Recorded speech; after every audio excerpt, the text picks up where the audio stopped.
Welcome back to Delta Daybreak. It's about 6:16 on this Friday morning, and of course, and we have with us Mr. Ike Trotter. Good morning. As always for Financial Fridays.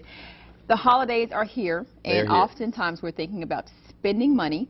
And we're not talking so much today about holding back on your holiday spending as much as we're talking about planning for next year. Absolutely. Okay. And you know, it's real easy. By the way, good morning. Good morning. It's real easy this time of year to get wrapped up. You know, Thanksgiving's coming next week, immediately followed by the season of Christmas. So it's very easy to get wrapped up with all the elements and fanfare that bring on this very busy time of season. Right. But it's also a good idea at this time to do a little year-end planning, like you said, particularly as it relates to our own financial matters. Okay.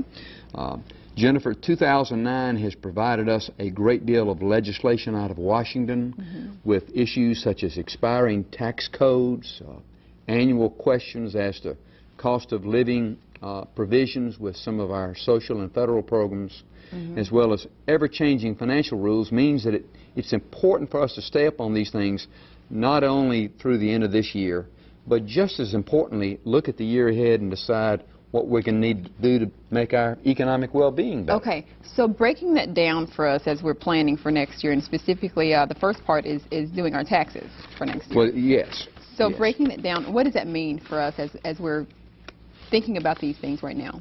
Benefits. Okay. That if you can do some of the things by the end of this year, it could help you out on taxes next April 15th. Okay. So I've got a lot of provisions That's a good here. thing. It's a lot of stuff here, and I told you as we were going on, I've got to read this. It's so long. Okay. But the first thing we have is what's called the Worker, Retiree, and Employer Recovery Act of 2008. All right. Now, first of all, that's hard to say. And you question, why do we talk about a law that was passed in 2008? It was actually passed under emergency legislation on December 23rd of last year. But what this does is it effectively waives required minimum distributions for retirees over the age of 70 and a half for 1 year only in 2009. Okay. Now, this is cruel to you, and I'm going to set this up and tell you how it goes. Okay, please do that. If someone participates with their own individual IRA account, Jennifer, or maybe they work through an employer that has a qualified retirement plan, there's a beginning date that you can start making contributions. That's when you earn income. Okay. But there's also an ending date when Uncle Sam expects you to start drawing money out of this retirement account. Okay. Now, the ending date can start as early as age 59 and a half. But Uncle Sam requires that you start drawing it out by 70 and a half. Okay. So there's someone's done pretty well. Maybe they don't want to start drawing money out of their IRA or their 401k plan.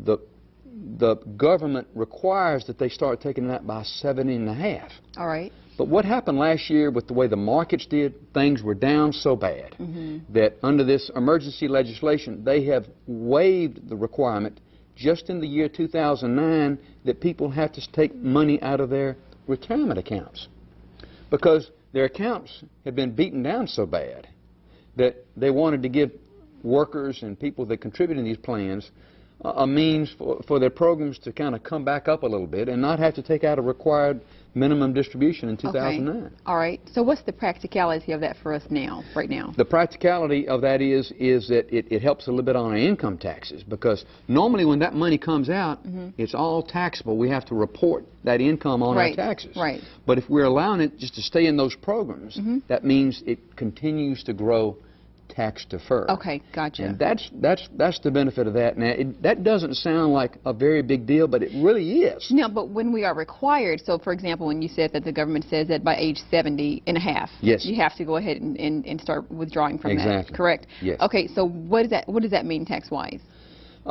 It just means that tax-wise, that our monies, since we're not having to draw any money out in 2009, that means our monies are able to stay in our accounts and be able to build back up for us. Okay. Because we lost so much back in 2009, 2008, and the early part of 2009. Okay. It helps us. And here's another thing to consider, Jennifer.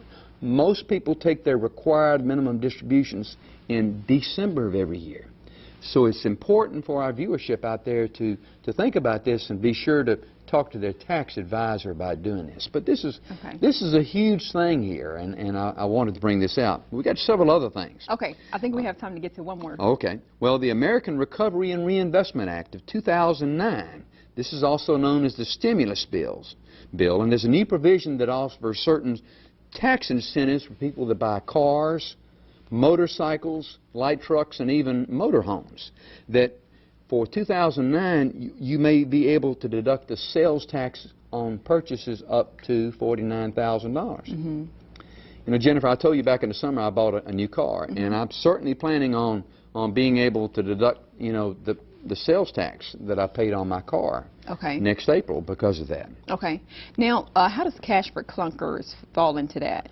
Well, the cash for clunkers thing has already expired, unfortunately. But what it meant is that if you might be able to get more, you might have been able to get more for your money through that provision than so that doesn't have any sort of tax incentives or anything like that. It really does. Okay, all right. Really does. Just wanted to make sure. But we talked about this the other day, and you brought it up. One of the more prominent features to the stimulus bill that we've been talking about is the first-time home buyer credit.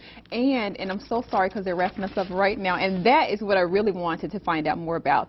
Can we talk about that in the next half hour? Let's get to it. Okay, so definitely tune in, especially if you're interested in more information about this, the home buyer credit, because it's extended until how long next year? Till June of 2010. We want to go ahead and remind you about really preparing for next year as far as your taxes, and specifically we want to talk this half hour about the home tax credit. That's right, the first-time home buyer's credit.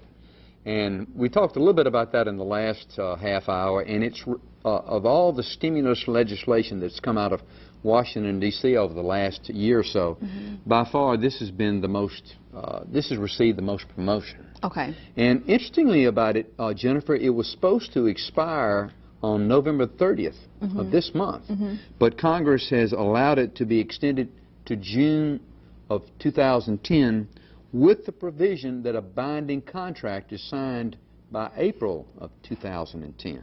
Okay. All right. How about that? Now, what does it mean as far as, for those folks who were able to take advantage of that first-time home buyer tax credit, yes. Well, what do you do when you're filing your taxes?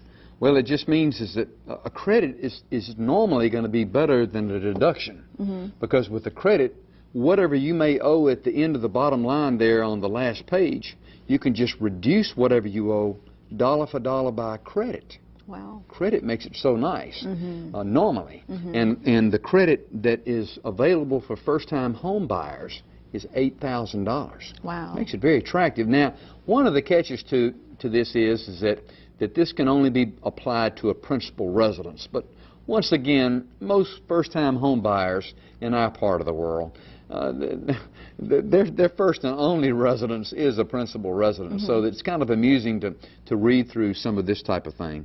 But that credit it's up to $8,000 off whatever you may owe in taxes. Gotcha. And wow. Yeah, no kidding. So there's some people out there that file their own income taxes, and I want to make a note that they can file this on IRS form number 5405. Okay.